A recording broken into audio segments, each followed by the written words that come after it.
I mean, when Goggins lived with me, his rule was we had to do something every day that sucked. That was his rule. He's the master at that. Yeah, tell me about it. And what did he make you do?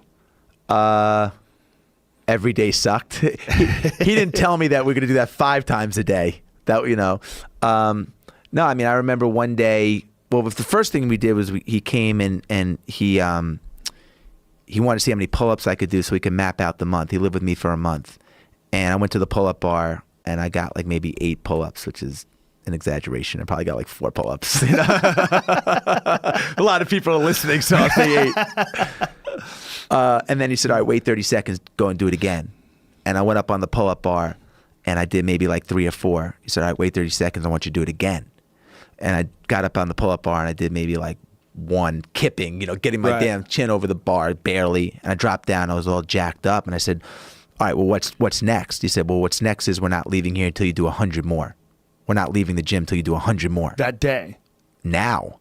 Like right now. Right now. So you had done like, 7. I did like probably 7 or 10, and I was like, man, Goggins, that's impossible.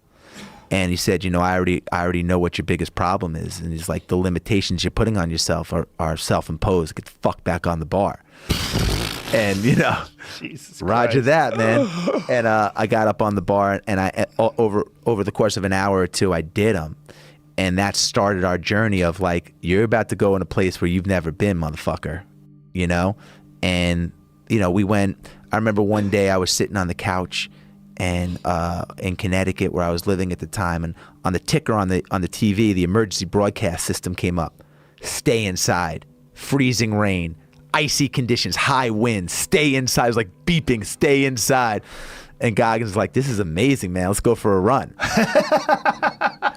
And I'm like, they're telling us the exact opposite, man. They're broadcasting to the whole community to stay inside. Right. So we go for a 10-mile run in the blizzard, and we come home, and I lived on a lake, and kids are playing hockey on the lake. So we go down, and he takes his hand, and he moves all the snow off the ice. He gets a boulder, and he breaks the ice, a little hole in the ice with the boulder, and then he takes his hand, and he makes the hole a little bit bigger, and then he jumps in. And then he points at me, and he takes his finger, and he signals for me to jump in.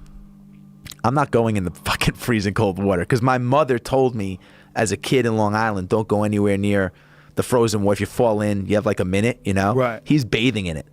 So, of course, I go in, and he looks at me, he's like, man, you got about 2 to 4 minutes, you're going to get hypothermia. We just went on a run. We got to get you out of the lake. And I go to get out. He goes, you can't get out. He goes, if your skin touches the ice, it's going to stick to the ice like the kid in Christmas Story, his tongue that sticks to the pole, you know? So he puts my shoes back on my hands and picks my ass up and I put my socks on or whatever, and I bear crawl out of the ice, and I run up, and I see my wife looking out the window as I'm running into the house, and we come in, and she says to Goggins, you know, like, what's the medical benefit of jumping in a frozen lake? And he said to her, there's no medical benefit. She's like, this is what your husband signed up for. You know, he's like, I want to see how far he's willing to go to get to his goals. And I was like, fuck, this is going to be some 30 days, man. Jesus. Wow.